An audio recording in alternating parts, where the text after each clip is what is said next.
Right, while I'm still here, I've just found a bit of paper with funerals written on it.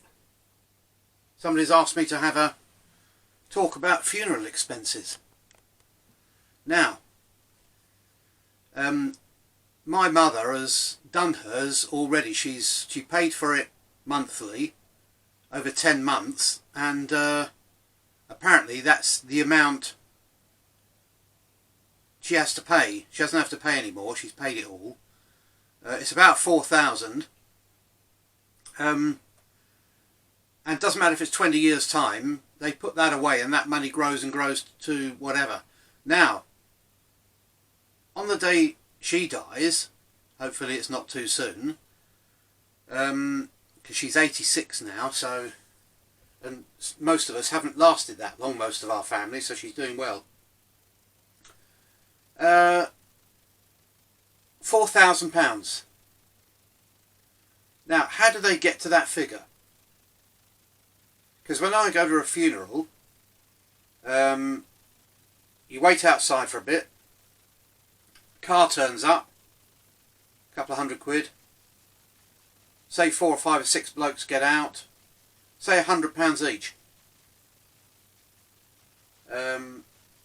So say we've got 800 so far. Let's say 200 for the church. Most funeral people who, obviously the next of kin of the person who's died, buys the food for the wake, so the wake's got nothing to do with the funeral. Then everyone, okay, then maybe, if you're a lucky one, you've bought a plot, or there's a plot with a relative already in it, which they're doing now apparently. So somebody's had to dig the hole. Then you're driven to the graveyard, and there's a little ceremony while you're put in the ground. Then somebody has to fill the hole in. So say at the very outside, that's 2,000 for a couple of hours work. How come it's 4,000? Well, you know, now this is a consultation, so if we put, I'll put in funerals at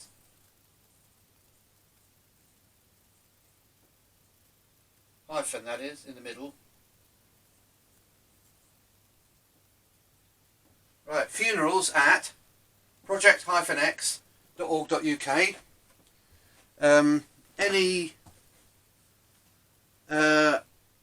Any thoughts, good or bad, preferably from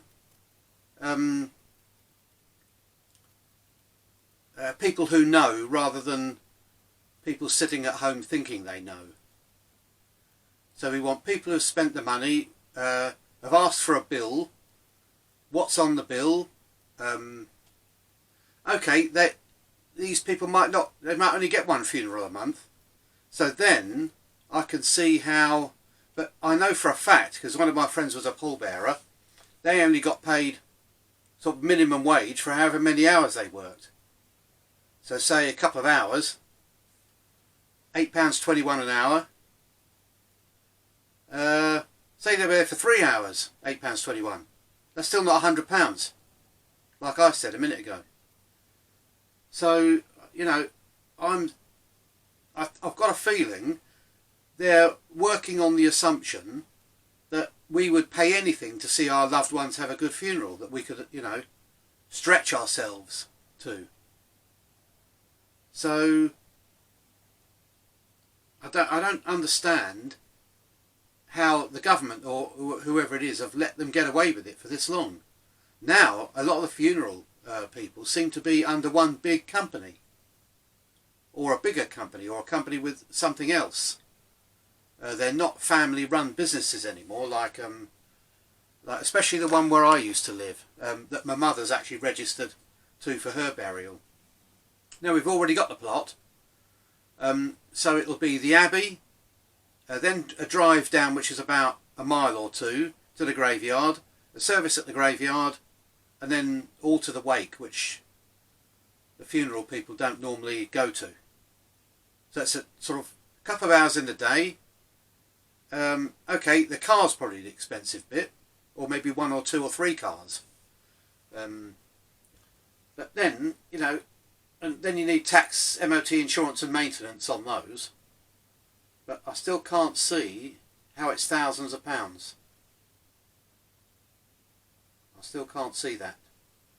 Now, if you can't afford the funeral, then I think the government pays £500 or something, and they do you a quick job and a cremation. So there is a bit of light at the end of the tunnel if you can't afford it. But I mean, I'm 60, and really I should be thinking about it, especially some of the activities we do. You know, even winding people up with these consultations. You know, like the religious bit. Everyone seems to be mad at the moment about religion. You know, but then on the other hand, with the funeral thing, you go back to, you know, your church and go in the front door in a box, basically. Yeah, there's all these other types of funerals, so I'd like to know about all that. So if you're a funeral operator, tell me, you know, what happens. I know they have to keep a secretary going, somebody to answer the phones, etc. You know, I don't know. Gravestone perhaps, but I've got a feeling you pay that afterwards and on top. We certainly did with my grandmother. That wasn't incorporated in the funeral at all. That was expensive. In fact, we had to have a whip round of the family, £100 for everybody, just to get the money together for the grave thing. So now, anyone got a better idea for funerals? Because, you know, if you imagine so many people dying every year, a lot of graveyards are full. Some are putting people on top of relatives that are already in there, then adding the name to the gravestone. It goes on and on. You know, it's like eventually we're going to run out of space anyway. So, is there an alternative?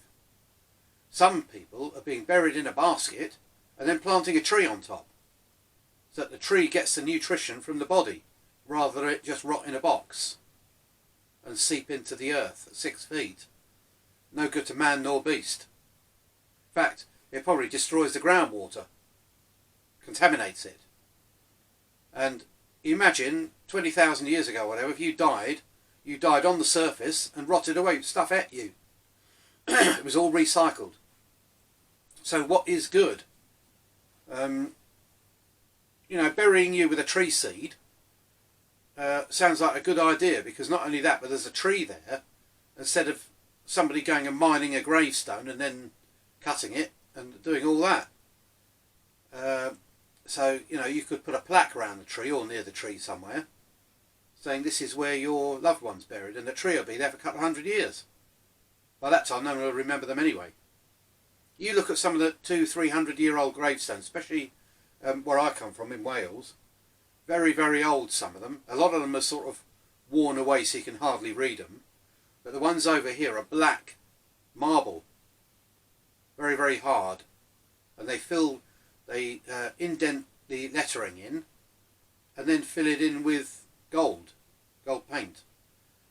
Some of the ones on the Isle of Sheppey, where I came from, were filled in with lead or filled in with a metal. So the metal is now standing out, and you can sort of pick it off, and the sandstone, or whatever stone it is sort of etched away in the acid rain we're producing. So what is good for when you die? I don't think it should be a sombre affair. I think there should be some sort of bigger wake. Okay, a lot of people like to go to the church, but that is really only a symbolic thing. It's not... it doesn't actually do you any good. If you see the UFO thing about death on the UFO section, it doesn't basically doesn't nothing happens. Now here we've got a little meme for the day. I refuse to walk carefully through life, only to arrive safely at death. So I thought that was quite good. I don't know who that is. Yeah. I refuse to walk carefully through life, only to arrive safely at death. You can't take your stuff with you either. And the other thing to do is I've started leaving little messages in things of what to do with stuff if I suddenly pass away. So yeah, there's especially with this virus going around, you never know. Nobody's going to know what half my stuff is. You know, I've got sheds full of bits and pieces, and which will all go to a scrap man, I expect. If you know, we've got clay pigeon traps. They're not going to know what those are. They're not going to know they're worth thousands of pounds. They're going to just get someone to come in and clear the place. You know, they're going to make a fortune out of this place, that's for sure. Yeah, what we've got here at the Project X warehouse, it's about 450 people have got sort of bits and pieces here. Either to go on, I mean the website hasn't been up and running for ages, but to go on the website, all stuff like that.